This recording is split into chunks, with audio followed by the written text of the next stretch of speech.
Well, hello everybody, this is Tim Green with Rattle Magazine. Welcome to your critique of the week. It is Friday, December 13th. Thanks so much for joining me. We're going to go over some poems, the oldest in the queue. We're dating back to August 9th today. Let's see, who do we got here? All right, sorry a bit late. I keep having problems with the headpiece. It's like there's too many Bluetooth things now, and they conflict. And I got to make sure they're ready before I'm ready to go.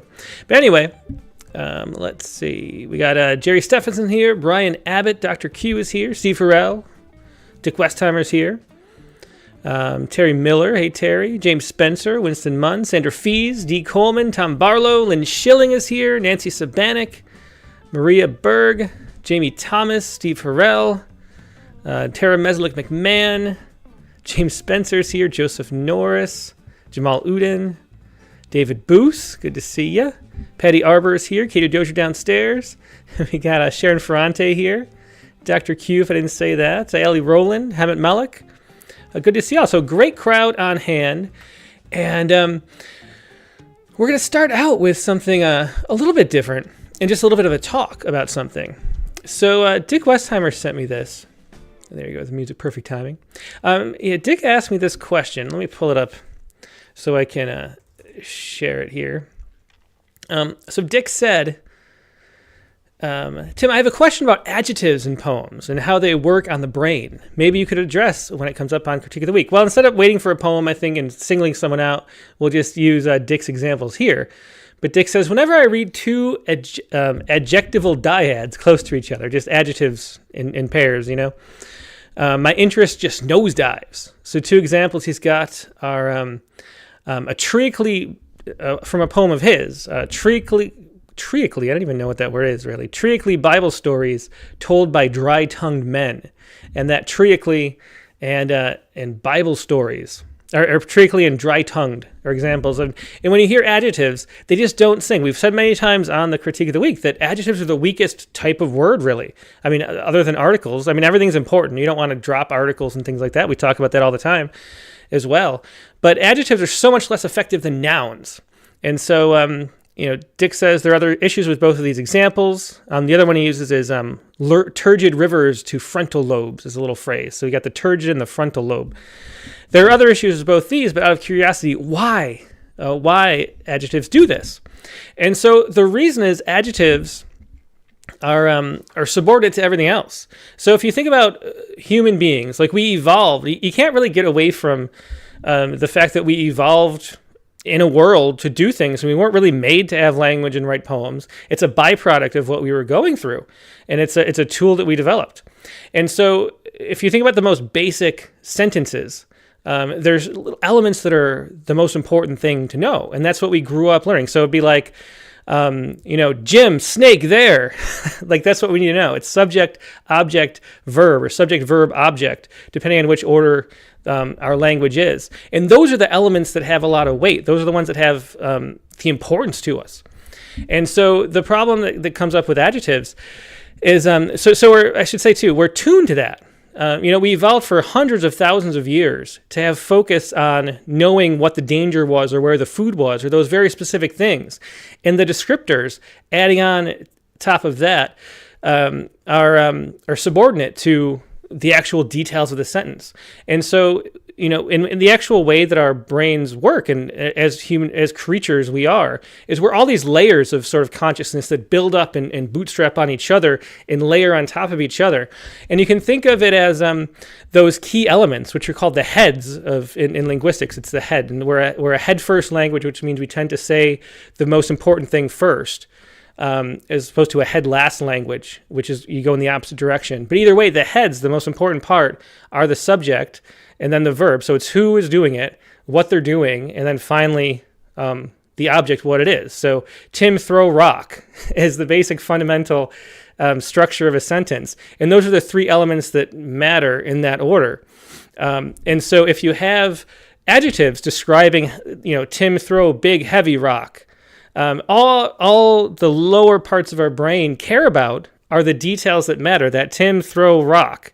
And all the things in between that we're building other sentences and adding more details into, those are all we actually have to and if you think about it too, you have to kind of buffer in your mind, like a computer would buffer a streaming service. You're watching Netflix, you have to wait for it to buffer.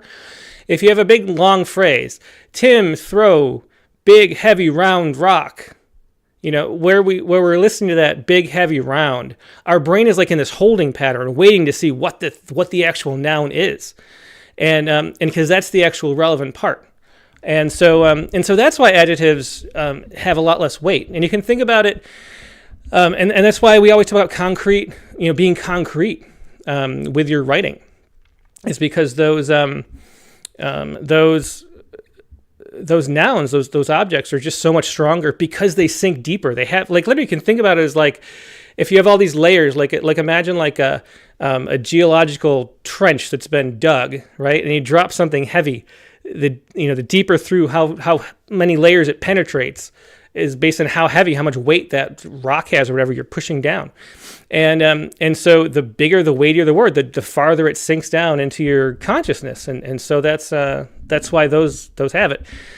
And so that's why. And so if you think about describing something, let's say if you're describing someone's hand and you're saying they have long, dry, bony fingers, you could add as many adjectives as you want. None of that is good as saying her fingers were roots, and then you get that noun, and all that information is there in that concrete way that sinks down through all the layers of consciousness. So that makes sense. But that's why those are the strongest elements. It's what we actually care about, on a deep physical level, because that's what we've evolved to understand. So I hope that helps. It is a really interesting thing to think about and understand as you write. Yeah. The D. Coleman says, all we care about is if Tim has good aim. Tim definitely has good aim. I'm a great cutoff man from shortstop. Throw those people out of the plate every time. Yeah. And so Deb T says, I just heard a discussion about the great adjectives in Hayden's poem, those cold winter Sundays. And sometimes you can use that to your advantage. That process of buffering, it does sort of dry out or muddy the poem a little bit. But what you can do is you can use that fact that you're making someone wait to buffer a little bit as a kind of anticipation, where if you make it a surprising noun that comes at the end of that phrase, because then you can make it so it's like a surprising effect. So there's another study I saw once too about how those phrases, those adjective phrases that we use, predict. You can predict more what's coming. So if I say what was the example in that study? It was something, I think it was he got a sunburn at and then you would think beach maybe, right? But if I said he got a sunburn over the sand at the beach, you would know it's a beach, so those. But if I said he got a sunburn laying on his towel, it might change the way. So you're always predicting what's going to come up. And there are ways that you can use that segment of buffering to make it a surprise, more of a surprise, almost like a cut, like a line break. And so that's another thing you can do. So sometimes that works effectively. Let's take a look at those winter Sundays. Why not? Now, of course, the wonderful poem by Robert Hayden.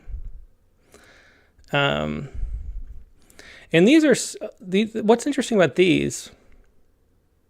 Wrong one. We want this one here. What's interesting about these, if I remember right, is they're really interesting. They're unusual adjectives, and I think that's what makes those adjectives stand out a little more than most adjectives do.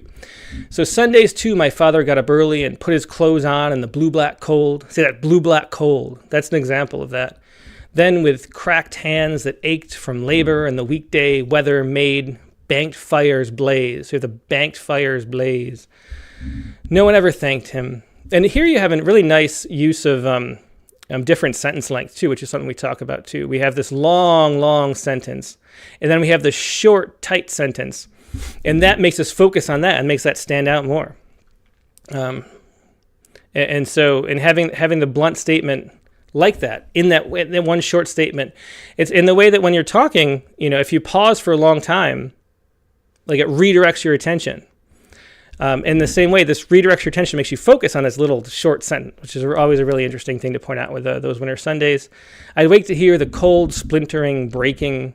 When the rooms were warm, he'd call, and slowly I would rise and dress, fearing the chronic angers of that house. We have chronic angers, an adverb there, or adjective, I mean. Speaking indifferently to him who had driven out the cold and polished my good shoes as well. What did I know? What did I know of love's austere and lonely offices? So we have austere and lonely too, which is a nice. But see, even in this poem, we talked about, somebody brought it up. I can't remember who. Sorry, somebody brought it up as a great use of adjectives. And notice there's no, the only color. I always talk about how color is not a good adjective because it doesn't add a whole lot. But blue black. The only time it adds like something as simple as a color, it makes it a color you've never seen before, really described that way. Blue black is one word. So that makes it stand out as fresh and interesting. But other than that, there are only a few adjectives, sprinkled here and there, only for a really good effect, where it really matters how you're going to distinguish that noun from other nouns like it. And then it ends with, yeah.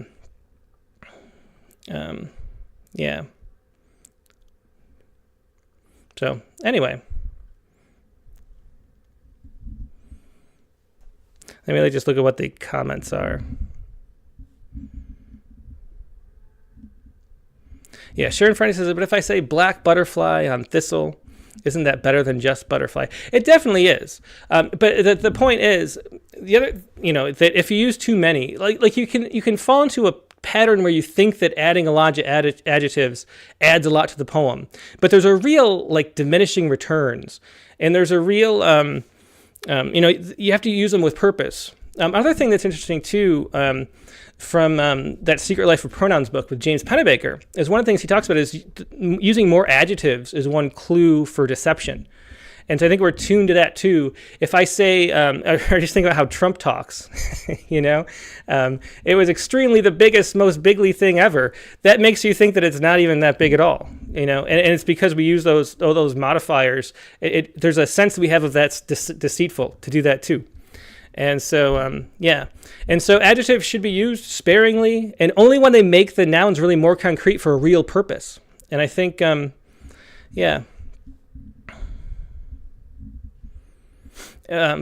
Maria Berg says here, both with adjectives and adverbs, as long as the writer has used the most specific noun possible, using a specific adjective or adverb can add clarity or emotion. Yeah, it's possible, but the point is that noun is so much more valuable. Describing something through a metaphor where you use the noun to hold all of that, all that detail, is much more powerful in a poem or in any writing really than it is. Using adjectives. So another thing too, if you look, you can look it up. Descriptions of how to write good ad copy, and advertising. People avoid adjectives too, and there's just reasons for that. It doesn't land. It doesn't sink. It's like, you could really I'm trying to develop this metaphor that I keep using, but it's like if you're throwing stones and they're going to sink deeper the heavier they are, the more weight they have. And adjectives just don't have that much weight. Jamie Thomas says, an editor once asked me to cut 6 lines because he said they were superfluous and overstuffed. Yeah. Well, that happens a lot. Yeah. D. Coleman says adjectives are like spice. A little placed spice adds to a dish.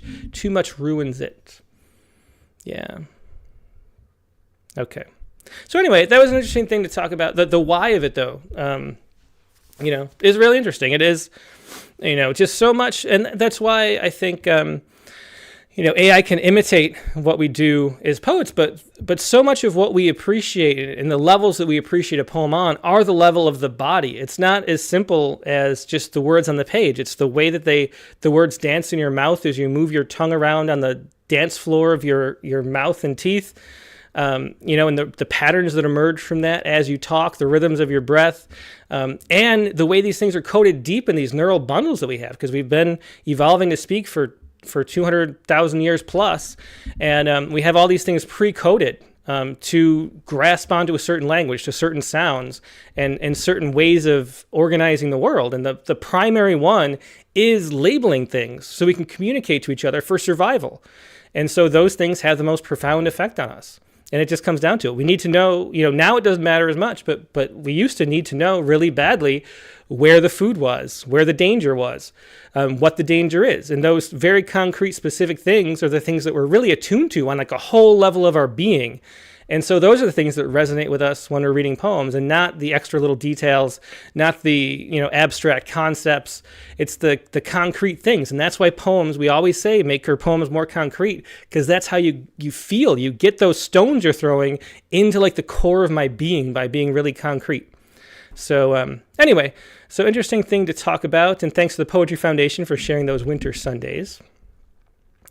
Now let's take a look at the poems we have to look at today. And we're going, like I said, through the oldest poems in the queue. If you'd like to have your poems critiqued, I'm starting to add this because we're getting closer to no delay. I'm starting to add this in our sort of general form return letters that you can submit to this. But if you'd like to have your poems critiqued, all you have to do is go to rattle.com/critique. You'll find the link to the critique submissions. Submit up to 2 poems for critique. We'll get to everybody we can. Try to limit to like doing it once a year. We don't want to like overflow everybody and give everybody else a chance. If I see the names over and over again, I'll skip them and stuff. But yeah, we really welcome this. It's really fun to do. Everybody gets to learn in the process, myself included, by just trying to explain things and talking about it too. So it's a lot of fun. Let's take a look at the oldest poem in the queue right now. And that is from Aidan Meek from California. 2 poems here. And then the question 2, there's a place for general questions. The general question is, how can I be deep without being overly dramatic or serious? Okay, so that's a good question. Keep that in mind as we read the poems. But I think we already talked some about how to be deep without being overly dramatic or serious, is stick to the concrete reality. And that's the thing that's going to penetrate into other people's soul, So let's see. And you can think about that too with that old, I don't know if it's apocryphal, but that Stalin thing where, one death is a tragedy, a million is a statistic. The abstract idea of 1 million people dying is much less powerful emotionally, spiritually, physically, metaphysically, than having to actually encounter one person very specifically that and so keeping that specifics, telling the story very specifically, is the way to keep it as powerful and emotionally resonant as possible without being melodramatic. So anyway, let's read these. It looks like we have an interesting shape poem here to start with. This is the Coastline Paradox, or Shallow, the Coastline Paradox. Get a sip of water here too. Dormant vacation homes or abandoned sandcastles cross-sectioned by daring window panes. Sometimes sculpted families spill onto the shore out of the glass ochre trans, radiant as the UV. Some appear beautiful in the way of pearls, others as shells, unfair to the sea glass among us, having forged beauty after shattering, a tumble amongst the sands of time, a battering by the blabbering tide. Then ambling beside the strides of rocky bight, weathered to niceness. I wonder, though, what it's like to have gone through a life desired or to have felt loved. Sharp edges and all. It's easy to ogle entirely envious as a pearlescent family flowers on the cliffside. But envy is a blunt knife that produced my contrusions when I wanted to see others bleed. Shoreline geometry is fractal. At first, this cove is a bite toothed from the coast, but linger and the north end flattens. Then discover divots to the south and find a parameter transfigured upon measurement. Staring deeper, it fixes and twists indefinitely. The vastness of the ocean implies the undeniability of our smallness. I observe the force of its motion, then ask to borrow some tenacity. I reconsider a considerably blonde family, their only coastlines tough to make out beneath my projections. But maybe we owe it to each other to imagine infinite coastlines, each profound history of our friends wind-worn and stippled by the grit of life to which none are exempt, finding such an This is a wide poem over here. Our friends, wind-worn and stippled by the grit of life, to which none are exempt, finding in such infinite coasts a complexity revealed only by the depth of the ocean, an impetus to stake a seat and be inspired by my own beach. So this is interesting to me. There are a lot of interesting phrases in here, and the general concept talking about the coastline paradox, which is, if you don't know what that is, that's the you could measure the length of a coastline changes depending on the unit of measurement. So imagine if you used like a mile-wide ruler and you were going along a mile-wide increments, it would be a much different measurement because of all the curves. And since the curves are sort of so many and so random, the size of your measuring instrument determines the length of the coastline. So it's actually something you can't really measure. And so that's an interesting thing to bring up, and where it goes eventually. But maybe we owe it to each other to imagine infinite coastlines, each profound history of our friends. So imagining our relationships as infinite coastlines is a really interesting concept underneath the poem. But there's a lot to me buried in sort of forcing the language into too much. There's not a sense of voice for me, so it's really hard to follow and get engaged with the poem to me. Even though there are really great phrases, as Cindy Guntherman says, it's kind of a tongue twister. It's hard to read because it's pushing the language so far that makes it difficult to, Hammett Milk says, love the concept feels a little over-explained. Yeah, exactly. Jamie Thomas says, whenever I start off with the intent to be deep, I get curious and ask myself why I want to be perceived as deep. Usually whatever is driving that desire is where I find my poem. So that's interesting. Yeah. Yeah. D. Coleman says, some interesting bits, but needs more Tim Throws Rock. Yeah, exactly. Really great way to put it. Thanks for saying it that way, too. Yeah. And it does. The sense of story is really hard to follow here. And I think that's a real problem for the poem. Let me fix this. So how can we fix the poem up to make it work better? Let's say. So dormant vacation homes or abandoned sandcastles cross-sectioned by daring window panes. Sometimes sculpted families spill onto the shore out of the glass, ochre, trans, radiant. So the first line, it starts to set the scene, and there's some interesting ways of saying things, and I'm on board with it to that point. And then when we get to this sometimes sculpted families spill out the shore. Or spill onto the shore out of glass. Oops, hang on. Out of glass. Where'd we go? I lost my. Oh yeah, glass, ochre, trans, radiant as the UV. This phrase is just such a kitchen sink that you can't really comprehend it. There's too much to hold. One of the things talking about the adjectives again, having that need to buffer. I think it's a good example of that. You have to sort of buffer everything, like Netflix streaming.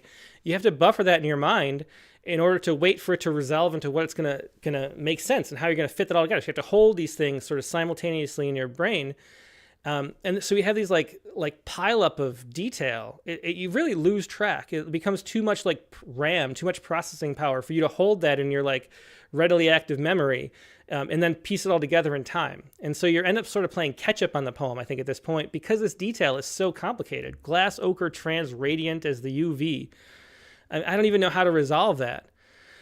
So tell it, don't, and it feels when people do that, it's like they're hiding behind, they're hiding behind, there's a distance to that of not being clear. Like that kitchen sink of detail is something, because we don't want to get to the actual detail. So it's a hiding from clarity so you don't have to tell the story.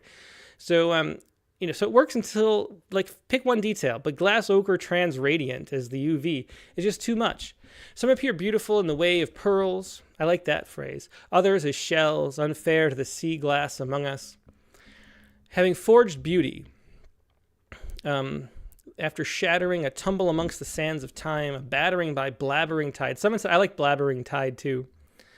Yeah.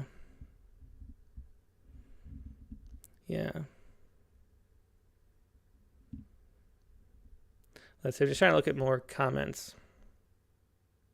Yeah, David Booth says the poet appears now and then in the poem, but I'm not sure what his relationship to the content is. Yeah, there's just real distance to the way that the poem is being written that isn't helping us engage. So my advice here is to pick out the best lines, things like blabbering tide, and then tell the story with like you in it, with a sense of yeah. Let's see. Just looking at the comments here, because there are a lot of comments today. Everybody's very active. I appreciate it. Brian O'Sullivan says, I wonder if envy as a blunt knife is an attempt to get to the question of why the poem feels the need to be deep, as someone suggested earlier. That's a good point. Jamie Thomas says, maybe there's a missing comma here, which would explain the confusion of that line. Glass, ochre, trans, comma, radiant as the UV. Some appear beautiful, but see, there's a problem too. It's just the lack of punctuation here. I don't know how to read into the next line either.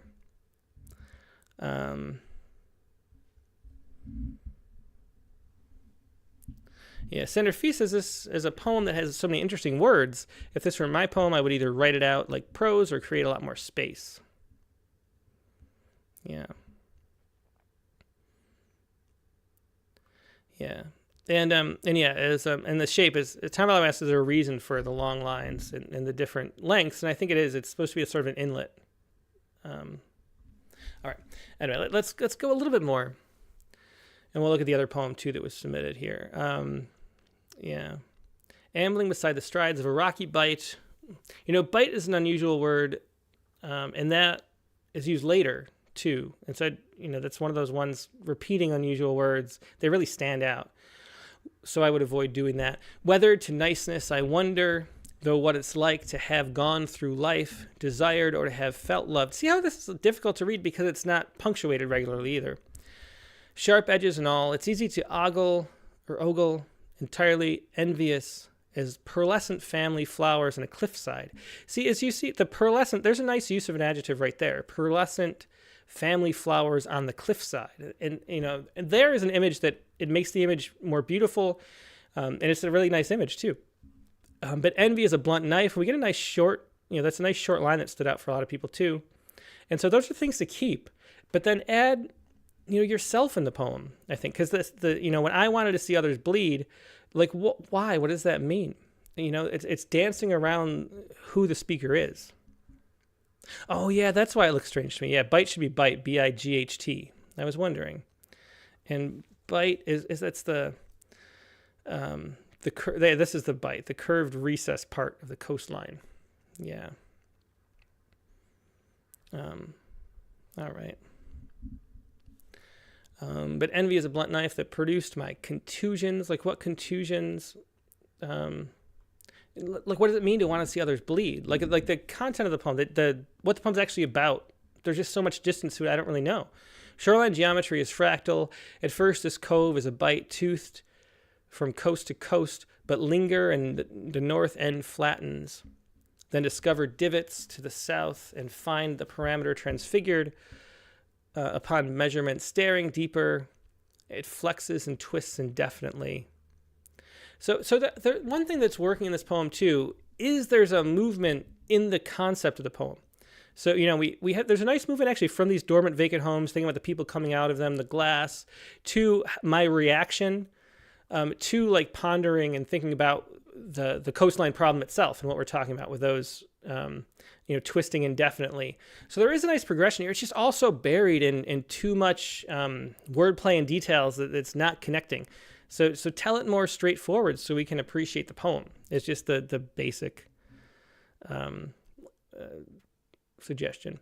Let's take a look at the other poem here. Some Days I Relapse on Sadness is the second poem. And we do like to look at two to see if it's like just one poem doing a certain thing, or is it a tendency? How can we compare the two as we talk about it?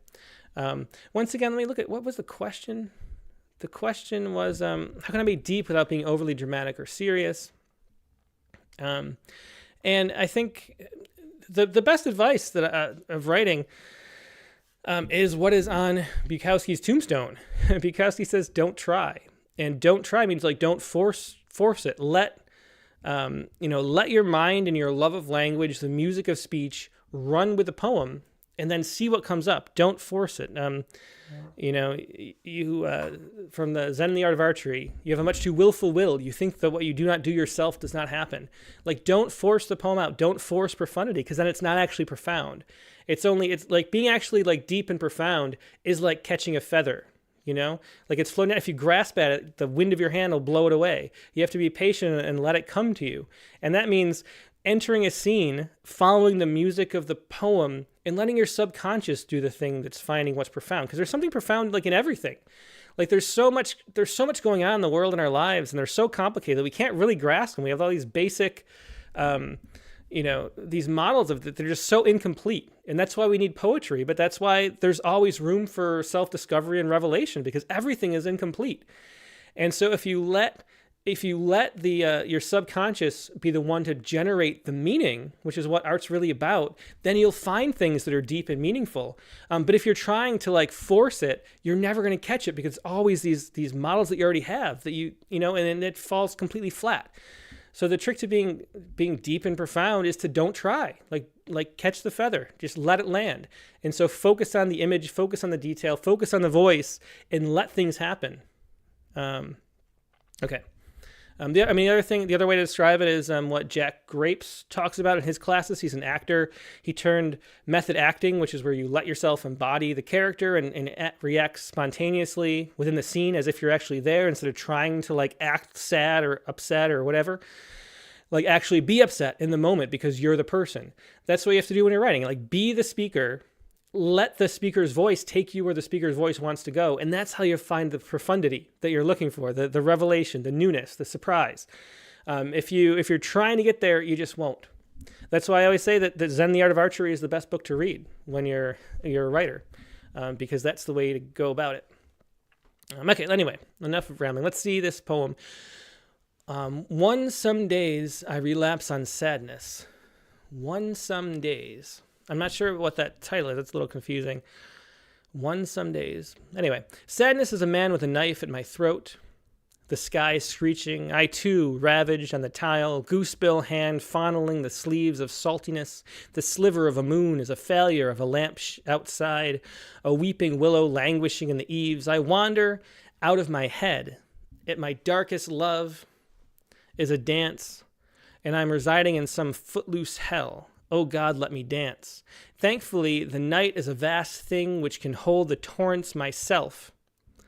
So there's a lot of like grammatical things that and they were a little bit in the other poem too, and they're more prevalent here where there's not the right articles and the right syntax, so it's a little confusing to read. Which, thankfully, the night is a vast thing which can hold the torrents myself. The which and the myself doesn't match up. So it makes it really hard to follow. Okay. Thankfully, the night is a vast thing which can hold the torrents myself. Things would be easier if secrets were hollow, but the doggy bones were formerly closet skeletons, and when the dog buried them, the garden died. I was a flowering vine until I had to be blade.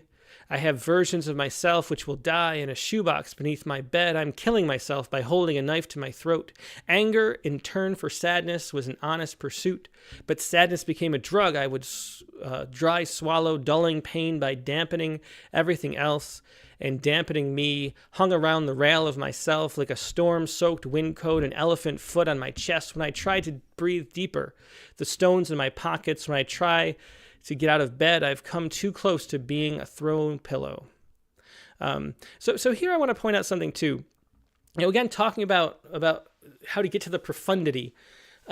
We have all this talk about anger and sadness, and then a metaphor for the sadness, but we don't talk about why in the situation and like what's going on.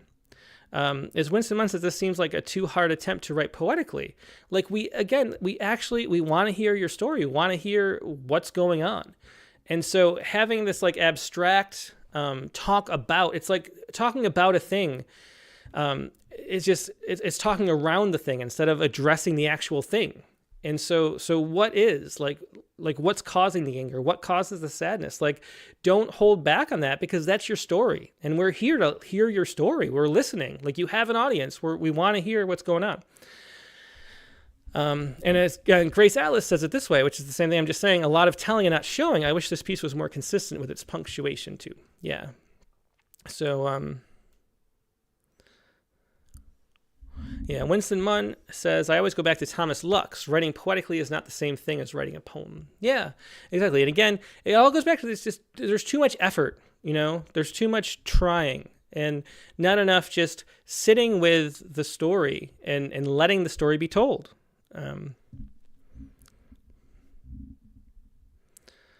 Yeah. Brandon Sloan says, based on the adjective discussion, do we want to delete vast from the night is a vast thing and replace thing with a more specific noun? That's a great example. Night is a vast thing. Compare that to, night is a bottomless pond or something like that. I don't know what, but some kind of like actually concrete detail, that just has so much more power than, taking a thing is the biggest example, a thing, and then trying to modify that into something interesting. Coming up with an actual interesting concrete thing, it's just so much more powerful. Yeah. D. Coleman says, a drug I would dry swallow is such a good line, but it's lost in here. Yeah. And I think I noticed, so there's a sense, too, as you're reading this poem, of where that like subconscious letting itself out, the flow, is another way to put it. You can see that emerge in a few places. And I think, and then when surprising, interesting things, like we're attuned to hear that. And I think that's why D. Coleman pointed this out. Anger in turn for sadness was an honest pursuit. That does nothing. But sadness became a drug I would dry swallow. And then you end up in this little flow state for a second, dulling pain by dampening everything else and dampening me, hung around the rail of myself like a storm-soaked windcoat. That hung around the rail of myself is a great line. And that came because at this moment, I think you can feel that flow state. You can feel how that sadness became a drug I would dry swallow. That line triggered like this imaginative like outburst of something interesting. And then it became dampening me, hung around the rail of myself like a storm-soaked windcoat. And that's the real magic of poetry. And so to be a writer of poetry is to find those triggers of that kind of flow state impulse from the subconscious that makes creative things happen that you couldn't have made on your own if you were trying and forcing it out.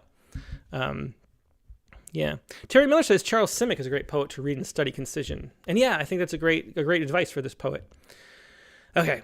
I'll continue a little bit though. So, hung around the rail of myself like a storm-soaked windcoat, an elephant foot on my chest when I tried to breathe deeper, the stones in my pockets when I try to get out of bed. I've come too close to being a throw pillow. And you see how you got to be able to listen to yourself for what's working and what's sort of interesting and inspired.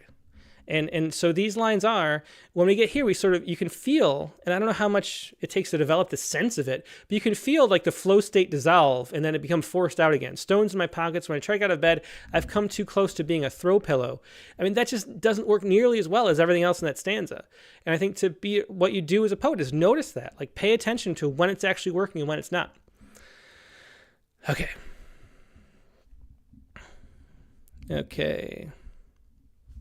Well, let's just finish that. Every joy, a LaCroix intensity. I was Casper trying to hold laughter in my hands, trying to make out laughter over the phone through the static of driving through a tunnel, knowing it exists, but having to pray it's real. Behind the mountain, a grain of light might become a whole sky. If you put one foot in front of the other, the flicker second when I awake, still steeped in this peace of sleep, I believe in the sky that chimes, then the sigil of my face pasted in the mirror. Square one is sometimes a Mobius strip. Yeah. Let me see. And so I think just become attuned to what's working and what's flowing out and what's not. And don't try to force the poem. Let the poem flow. Yeah. As Morgan Feeney says, too many images to juggle too. And that's the thing. If, your subconscious knows, and when you're starting to force things, as Morgan Feeney says, too many images to juggle. I can't be a blade, a throw pillow, a person dry swallowing pills all at once. So, let it flow. Don't try to be too profound. Let the poem come to you. Okay, we're going to do another poem next. That was a long one. A lot of interesting lines there. A lot of interesting stuff. Okay. I should say, if you're enjoying this critique, please do click the like button if you haven't yet. It's always helpful to have more likes and more people watch. More people get to talk and learn. We get a bigger community every time, so do click the like button. All right, so now we have a familiar face up next. It's Jared Campbell from Kansas. Everybody knows Jared. These are some older poems from his. We have an interesting one that I'm not sure how to read, and a short one. So let's take a look at what Jared has to say. General questions. Attach your 2 poems, says Jared. The shorter is a curtel sonnet, but instead of the Hopkins line lengths of 6.45, this uses something closer to the golden ratio, 6 to 3.5. The longer describes a normal Sunday morning drive down Antioch Road with my wife, written and rewritten, 2 levels of generality. It reminded me of how in mathematics you can produce different but related images by projecting the same object onto different spaces, so I called the form projective transformation. I feel like it operates somewhat similarly to some Heiben, where the same experience can be transformed into surprisingly different but mutually enriching text when I use as the input for prose poetry versus haiku. Curious what you think of it as a formal idea. And so those are great, interesting examples. Jared Campbell, we know from the Rattlecast, is somebody who really does a great job of using like concepts and ideas externally and sort of using them as a filter or like a prism to extract or refract a whole new poem out of. Like he's got all these poems that are like concept based, and then that concept lets him do something surprising and interesting and original. And I think that's what he's probably doing here, because those both sound like interesting like exercises that turn into real art. And but using using concepts productively. So let's take a look at the first. It's the curtel sonnet, which is a short sonnet. Gerald Manley Hopkins, I think, did he invent these? I'm not sure, but he's one of the main practitioners, I know. Let's take a look at this. Recollections and Restorations. The muted colors were the first to bleed away.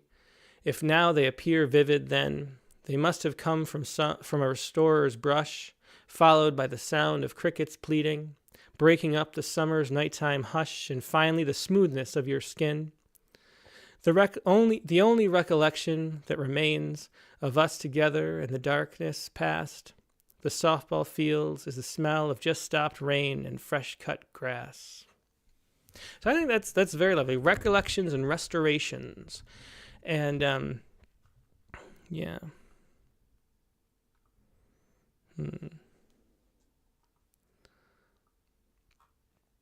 Interesting. Okay, so first off, the title leaves some to be desired. But I love where the poem goes. Like the second half of the poem is really, really nice, especially. So I think maybe the first thing, Tom Brown says I'd shorten the title to Restoration. Terry Brown says The Rule of Limits, talking about that. Let's read a little more closely. Recollections and Restorations. And that title, it doesn't add a whole lot to the poem, and it doesn't make me want to read the poem when I see that, like in a table of contents or just flipping through pages of poems in a book, which I do. I find myself, you pick up a book, you flip through, what do you want to read if you want to read a poem or two? And that's not the title of something that would make me want to read it. And it doesn't really add anything to it that I can tell. So I think we come up with a better title. There's Divine Starling says the second half is really lovely. Yeah, it definitely is. Okay. Recollections and Restorations. The muted colors were the first to bleed away. If now they appear vivid, then they must have come from a restorer's brush, followed by the sound of crickets pleading, breaking up the summer's nighttime hush. And we have the rhymes and the meter are really nicely done here. And finally, the smoothness of your skin. The only recollection that remains of us together in the darkness past the softball fields is the smell of just stopped rain and fresh cut grass. Yeah, that last 4 lines is really great. I think this poem is really close to being, just a really great poem. The muted colors were the first to bleed away, and I think the bleed is one of those sort of melodramatic, cliched type words that we tend to avoid. but it's sort of played with here nicely with bleed going into the line break and then bleed away is actually what it's saying, which changes, that's a really nice example of how you can use enjambment in the line break to add surprise to the poem. We don't expect it to be that kind of bleeding, and then it works really nicely for the way it goes. I think Tom Barlow said, the restorations is a nice title on its own. Because that adds like a leap to it. The Recollections, I don't think adds as much to it as that. So Restorations is a possible title. Again, that's not something that I would, it's like, it shows the extended metaphor though, where the Recollections doesn't really. So I think Restorations on its own is a better title, but it's not something that jumps out at me and would make me want to read. So I think it's something to do a little better still. But that would be better on its own. Yeah.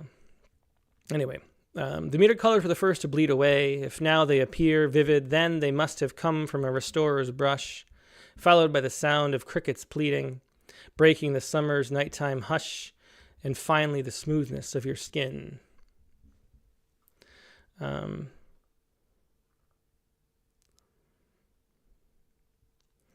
Let's see.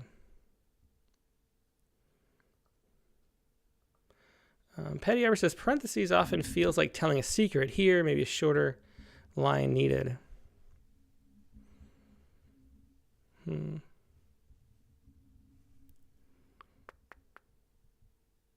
Yeah.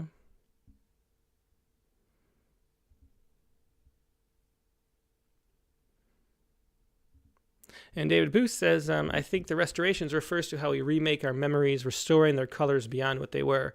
Yeah, definitely. And that's why I think restoration alone, that process of like reviving old paintings or buildings or whatever, is a good title. And that's a good extended metaphor for what we're talking about, with love being a sort of restoration in our memory. And so I think maybe there's a title that can play on that a little more deeply, like looking into the details of what restorations are called, or like restoring a certain thing, like a certain painting or something like that, that just makes the poem, a little bit more evocative from the start.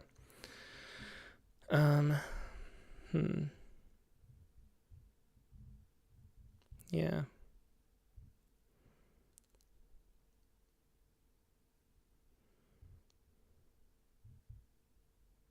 Yeah, so Brian Stambala says, as for the structure again, it's a curtail sonnet, and it's one of those ones. Are there rules for a curtail sonnet? He mentions Hopkins in the Golden. He had a certain form. Yeah, so it was invented by Hopkins. He only has 3 of them. That's interesting. So this is the rules, which is one of those. All I think of it as a short sonnet that's like shortened in a specific way, but I can never remember why. So these are the details of a curtailed sonnet. It's an 11-line, or more accurately, 10.5-line sonnet. But rather than the first 11 lines of a standard sonnet, it has precisely the structure of a Petrarchan sonnet, in which each component is 3/4 of its original length. Thus, the octave of a sonnet becomes a sestet, and the sestet a quatrain, plus an additional tailpiece. Yeah. So it's basically a sonnet in 3/4, which, yeah. And if you want, there's complicated math to it, which is why I can never remember and keep track. I'll show you. Here's the Hopkins, and Hopkins only wrote a few, but he invented this form. This is just from Wikipedia. This is Pied Beauty. Glory be to God for dappled things, for skies of couple color as a brinded cow, for rose moles all and stipple upon trout that swim, fresh fire cold chestnut falls, finches wings, landscape plotted and pieced, fold, fallow, and plow, and all trades their gear and tackle and trim, all things counter, original, spare, strange, whatever is fickle, freckled, who knows how, with swift, slow, sweet, sour, a dazzle dim, he fathers forth, whose beauty is past change, praise him. So we have that, but it's a different ratio with Jared's son. I think it just works really nicely. There are just a couple tinkers, really just one. I don't know what else to change with the title. I like it all.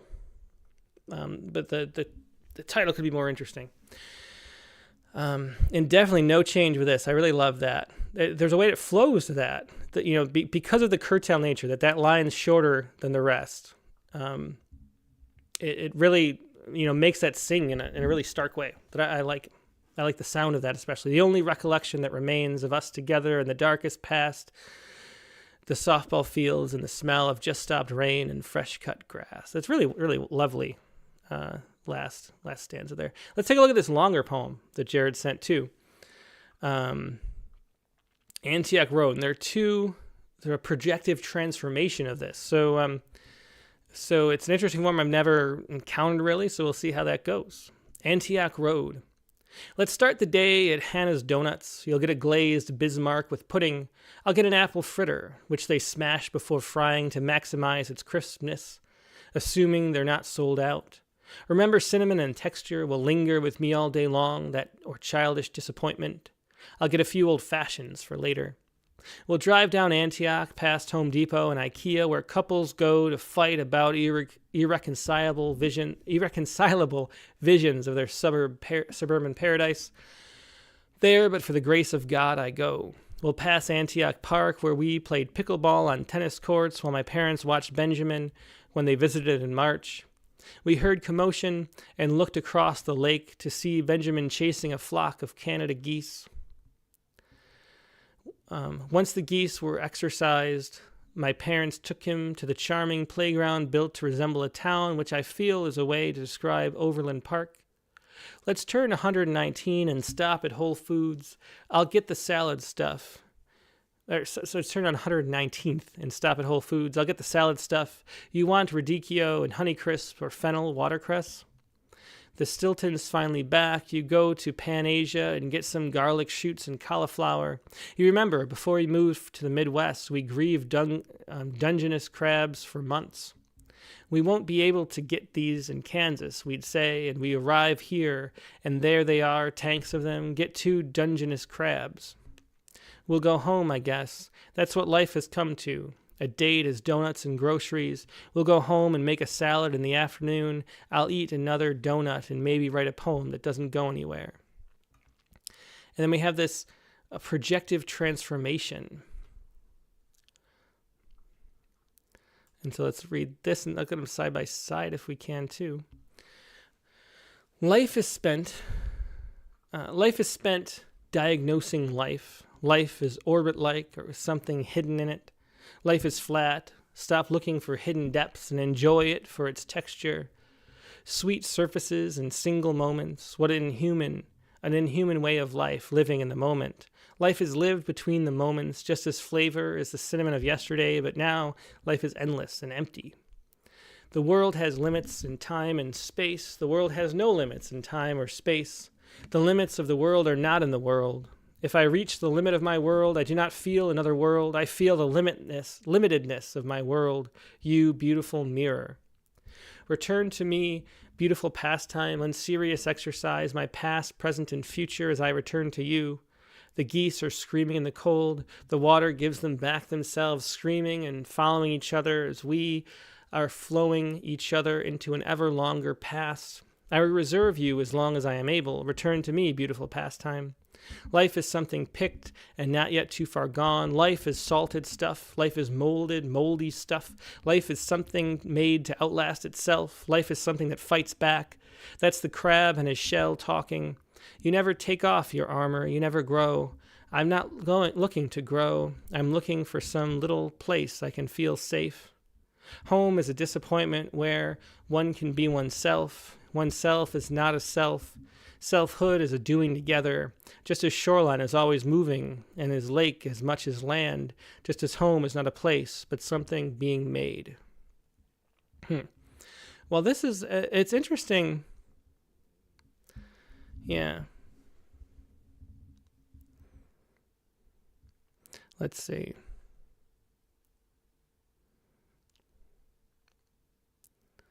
Yeah.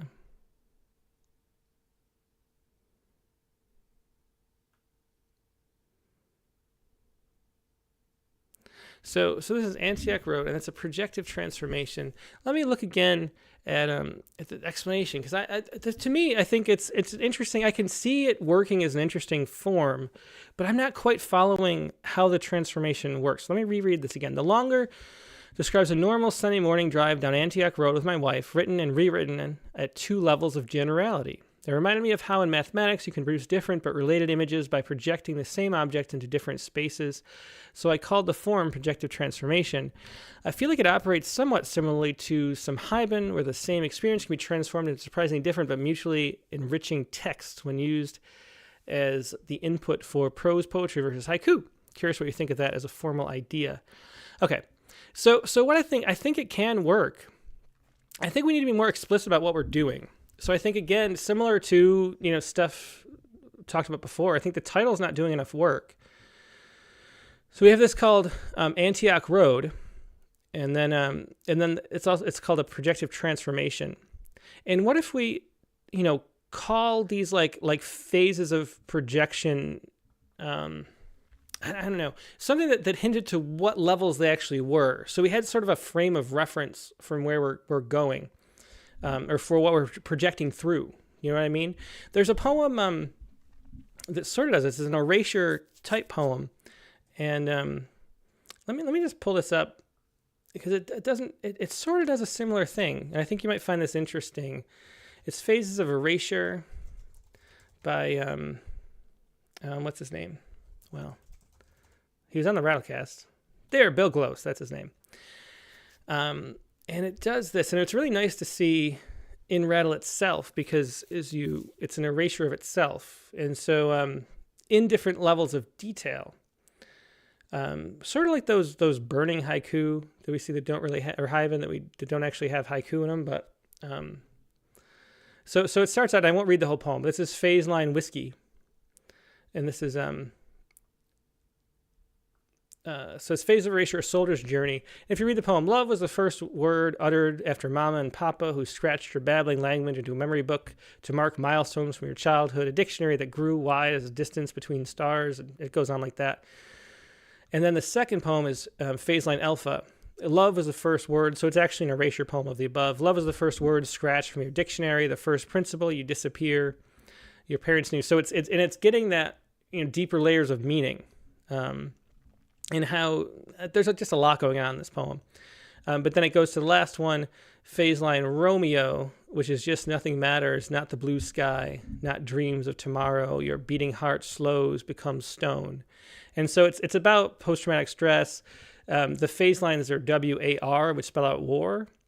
And so it's a poem about PTSD, but it does the same kind of thing where it takes different sort of levels of analysis and applies them to just the so that might be an interesting poem to look at, Jared, just an example of what you can do playing with this idea. With the poem that we have, this Antioch Road, I think that it's not clear like what's going on or why. And I think if we labeled the poem, if we called it something and called each section something that let us tie into what it was, I really like the idea of sort of having one version be like the surface level of like detail and the other version being like the subtext of what it means. And I think that's what you're doing in projecting the poem onto it from another like layer of perspective. So I think that's really interesting, but they're not clearly enough labeled. So it feels a little off kilter. Like it feels like hard to really see what's going on here, I think, to me. And then also I think the poem, I think Antioch Road isn't a, I don't know, the poem sort of meanders and wanders and goes slow and doesn't have the energy all the way through like a lot of your poems do. So I think maybe it's a bad example of a poem to do this with, because this poem first, I think, could use some trimming and editing. So maybe I think the suggestion here would be let's trim this poem down, because my mind started wandering. I like the idea of like this regular drive and going through what we see and think about, but I think the story about the geese, took too long and didn't have enough payoff. It was sort of, and then, some of this stuff, these two middle stanzas felt like they should be half the size or less, like just move through them more quickly. So it's more like a list of what we did and didn't like meander and sort of linger too long in these like side takes. And I think the poem would have more punch, because I like toward the end I liked That's what life has come to. A date is donuts and groceries. Like, what a great statement, So I think that really works. And getting to that by showing it, step by step is that drive through the day, I think works really well as a poem. And then what we need is once we condense that, I think having this projection, I think would work really well. But the problem is I think this poem goes a little too long and doesn't sustain itself well enough to sort of justify it yet. So, but I like the concept. I hope all that makes sense. Let's see. Yeah, as David Booth says, I agree that the title needs to provide more. If I hadn't had the poet's introduction of what he was doing, I wouldn't have known what to do with the poem. Yeah, exactly. Ali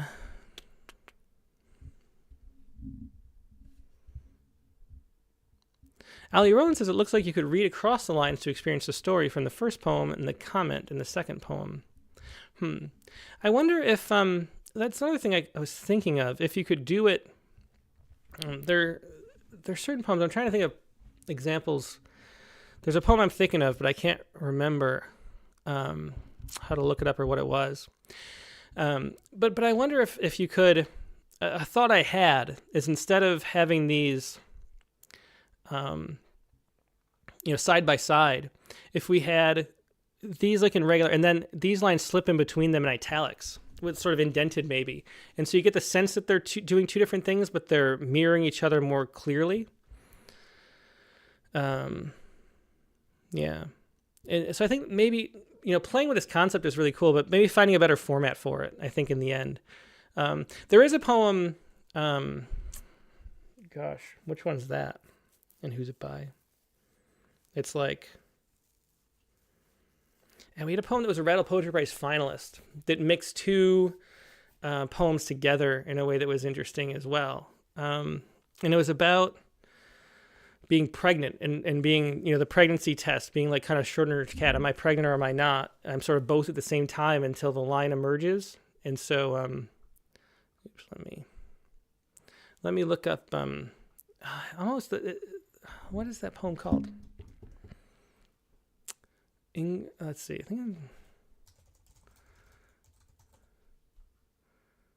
Yeah, there we go.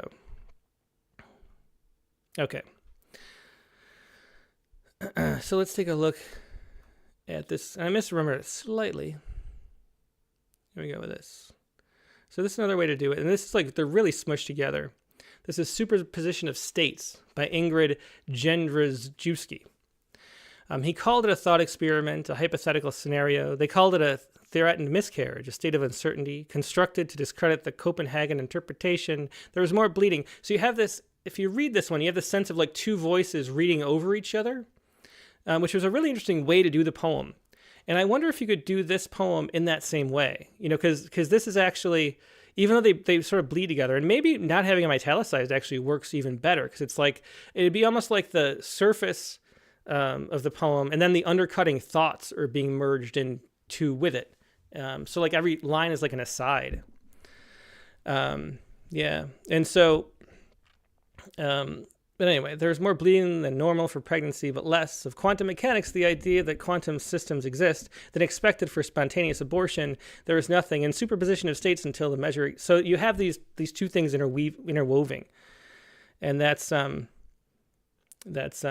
I don't know. So that's something worth playing with, I think, maybe. So check out that poem too, Jared, and play with that. But I really like the concept. I think it's not there. Side by side just doesn't really work. We need more of an explanation of what's going on, and we need more of a way to merge them together, I think, in an interesting way. Okay. Let's do I started late because I was having trouble with my earpiece again. I had to restart my computer. But so let's do one more poem. But that was very good. Thanks for sharing these. And Jared's stuff's always interesting. I really enjoy him on the Rattlecast. So thanks for sharing those, Jared. Let's take a look at one more. This is Ananya Kar from, I believe, India. Yeah, India. No general questions. This is Secure Children. There we go. We'll do that's last submission. He sits beneath a pear tree, dissolved with the words. Right below him, a corpse disintegrates into twice less the weight he is now. He must have witnessed a dead man on a wheelchair. His longing has long outgrown his body, too heavy to support his weight. My believer, he calls faith. He is only molten with his desires for a yearning that has him aching like a sepia tint, almost like a photograph in the middle towards a graveyard, flowers that spit blood on his tombstone, so he crawls busy next to a caterpillar. The callous ground, as if claws to satin, caresses his body in insolent times. He's distracted of the moth that sings when he sings along with of sins condemned under tabletops. To escape earthquakes that bring about havoc for the lowest buzz, he digs the dirt and scrapes a piece of his new lover's slimy skin. Wrinkled stains on bathroom doors to brown that stays attached like salt on fingernails. Yesterday he saw a cat delicately brush her fur for the very fly that bothered her and inched away to hide his despondence, to the subtle scouring at the grime of his everyday existence. He sweeps himself away at the tides of history, long forgotten what hunger is. So that's a beautiful sort of. There's some music to the lines and phrases, and a lot of concrete detail in this poem. It's called, again, "He Sits Beneath a Pear Tree Dissolved of the Words," I think, because that's the title in the of the document itself. It does, just a reminder, to put the title in the document like it's part of the poem too, so everybody can see it, to make sure of that. Yeah. And so I like that. This, I feel like it doesn't really have a sense of grounding. Yeah. And exactly. So Jamie Thomas says it for me. I love it when people say the things I have to say, because then it cannot just be me saying it. Jamie Thomas says, "This is nice and has some great lines, but it doesn't have a lot of life in it because I don't know who he is or why he's doing what he's doing." And that's exactly the issue. Yeah, so Deb T says the poems this week aren't falling into the usual pitfalls and does make for an especially interesting critique of the week. Yeah, I think so too. But yeah, so what Jamie said is exactly what that would be my summary of this poem. There's really nice lines. There's a nice sense of music as the poem plays out, but there's not a sense of anchoring, not a sense of grounding. One of the things, you can compare writing a poem to flying a kite. You need the wind, you need some kind of energy, like emotional energy to blow. You need some kind of object, but you need that string, that anchor to hold on to pull against the wind. And there's no anchor in this poem because I don't know where I am. There's no sense of grounding. Like, you kind of need another metaphor for that is like I talked to Lou Watts for the spring interview, and one of the things he did was caving, which seems terrifying to me, especially the underwater scuba variety. But one of the things, you need that line to the surface so you don't get lost. So you have, if you go cave scuba diving, which please don't, because it's like the most dangerous hobby in the world. You can't go into a cave like that without having a tether to the surface so you can follow the line back and not get lost. And a poem needs that too. It's a really crucial part of the poem to sort of know where you are, who the speaker is, who they're speaking about, just that general relationship. And if you don't have the anchor, you get lost really fast in the poem. And so I think... but by getting lost, it's like hard to make sense of what's actually going on. And so if you have trouble having a sense of what's actually going on, then you can't relate to it and you can't connect with it emotionally, because you just have this sort of floating around lost feeling. And even though this is a wonderful, as Nancy Tennell just said, a wonderful collage of images, there's no way that they're tied together with that like guide rope or whatever they call that when you're cave scuba diving. So you need that rope. Let's see. Yeah, as Morgan Fee says, but I'm a smidge lost. Who is he?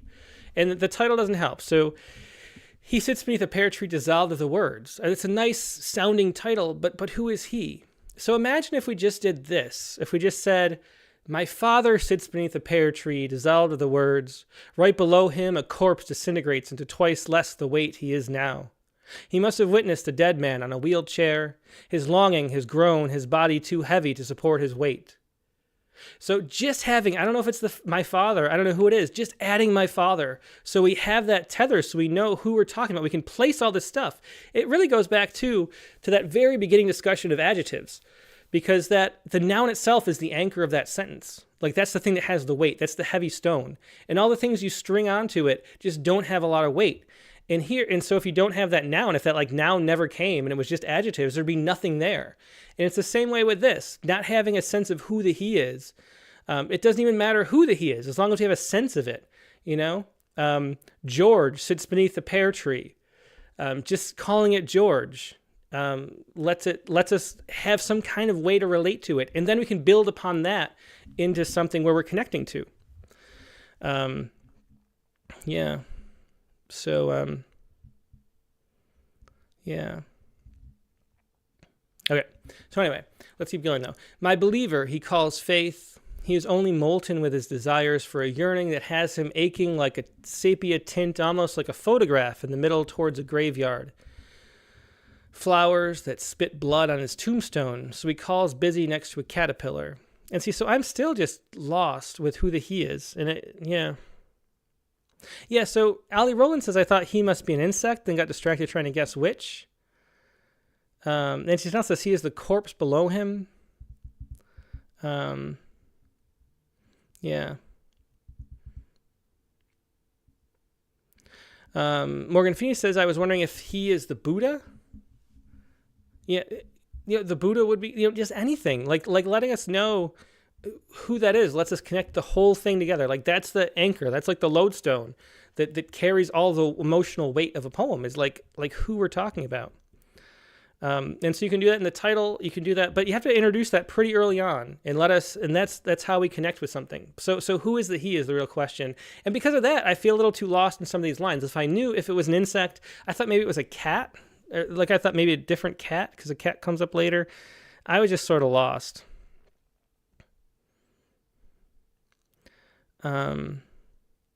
Maria Berg says, Buddhism is obvious to me, so I want you to recognize that I said it.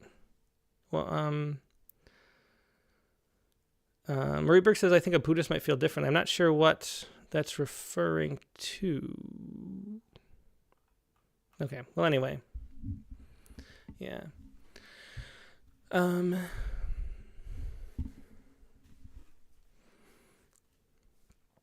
Okay. Well, anyway. So that's the thing. So because I don't know who the he is, it's really hard to connect to this and to know if, a sepia tint, almost like a photograph in the middle, towards a graveyard, flowers that spit blood on his tombstone, so he crawls busy next to a caterpillar. That's where I was thinking it was an insect. But then I thought maybe later it was a cat. The callous ground, as if claws to satin, caresses his body in insolent times. He's distracted of the moth that sings when he sings along of sins condemned under tabletops. To escape earthquakes that bring about havoc.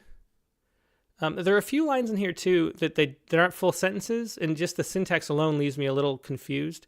To escape earthquakes that bring about havoc for the lowest buzz, he digs the dirt and scrapes a piece of his new lover's slimy skin. So who's the new lover? Is it a worm? Is it that down there? Wrinkled stains on bathroom doors to brown that stays attached like salt on fingernails. Yesterday, he saw a cat delicately brush her fur for the very fly that bothered her. See, that's the thing. He saw a cat delicately brush her fur for the very fly. How is fur brushed for the fly that bothered her? I'm confused by a couple lines like that. And inched away to hide his despondence to the subtle scouring of the grime of his everyday existence. He sweeps himself away at the tides of history, long forgotten what hunger is.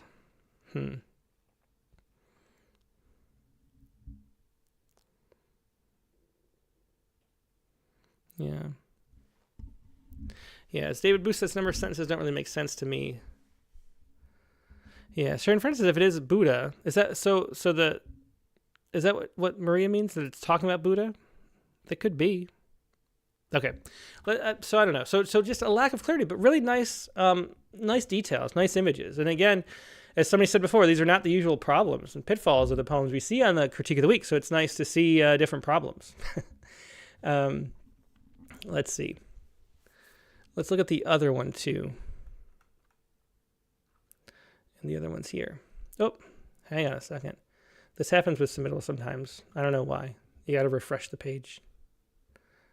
And I'll make sure that you don't see anyone's address. Okay, there you go. Okay, again, this is Sovereign Steel is the second poem. It's about that length. And we'll see if we have the same issues coming up with it. Again, this poem is Ananya Kaur from India. Domesticated roots grow out of my foot. the soldiers rise, metal woken, liquidated solids of carnal identities. Men long since, on an array of graveyards, tarnish removed, oxidized breaths, leaking between rusting knives, and the good men they call for a swallow atop the mountain that has been crying louder in the long godless hours, forsaken. Empires fall in satanic ardor, untamed generals who swirl murderous threats in greasy tones for the far sat, folks not wanting to be there. See, again, that's one of the things, in greasy tones for the far sat folks not wanting to be there. It's hard to like suss out the actual like meaning of that sentence. Oh, fornication, what a ritual sacrifice for my own kin and flesh must I behead, for it's the duty unbridled, my nation tissues onto my shoulder joints. Cartridges can only take you so far, Lord. If the cavalry wakes up to inane or might I lucid dreams, again, or might I lucid dreams, like there's something wrong with the conjugation of the verb there, dreams, or I'm not sure what. I've said it. They will pick apart all of my extermination as it shall onto rigid corridors of officers seated in luxuriant utilities waiting reports of dismissive slaves at demand. Here lies the body of a mother shrieking for the swallow donning black veil of feathers distorting till she drinks crude oil to diminish the fort of its economy. It's tragic comedy for the first-timers if I do elaborate. Yeah, so I'm not following this one at all. Oh, maybe it's called Cure Children. No, that's the title. This is Sovereign Steel, maybe? Yeah, Cindy says this makes no sense. I'm just not following. Yeah, Terry Miller's a stream of consciousness. And again, there's no tethering, no idea of the actual situation. So the context, not the context, you can't really connect with it emotionally or even like create. It's just this... You see poems like these a lot, actually, where there's just images floating in space and there's no real way to connect them, so they don't have any impact on you. So,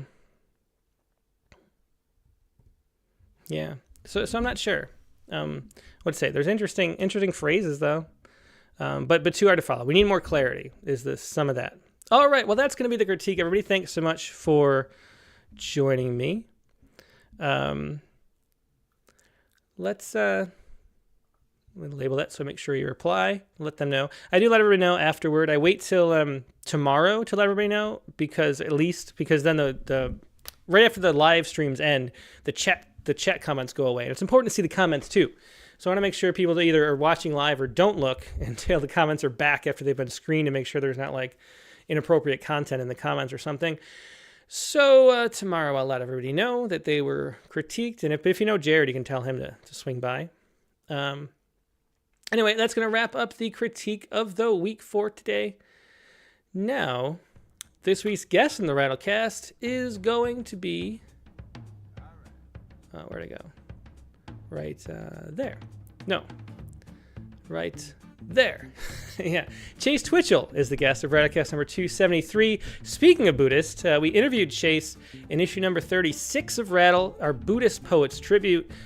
Chase is a practicing Buddhist, does a lot of retreats and things like that up in the Adirondacks. She's also the founder of Audible Press.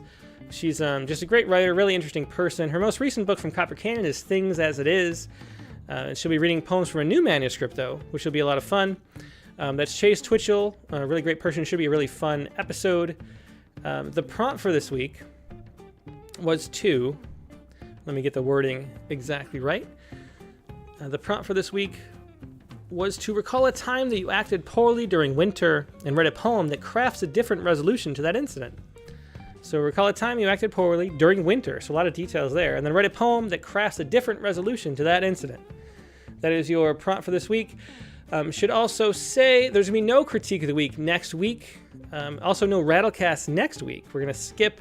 It's moving day here in Texas. Katie and I are moving to a different house. We'll be opening back at a new studio a week from next week, 2 weeks from now. But no show next week. That's December 20th. That Friday we're taking off because we have no internet. And the Rattlecast is also off because we might not have internet. We're not sure. So no show December 22nd. Then we'll have a happy holidays after that. And then we'll be back on Friday, December 27th for the next critique of the week. All right, so if you got that, it's all always, we got update stuff on rattle.com/rattlecast. If you want to see, you can also subscribe to our YouTube channel. We always post what videos are next and stuff a little bit ahead of time so you can know.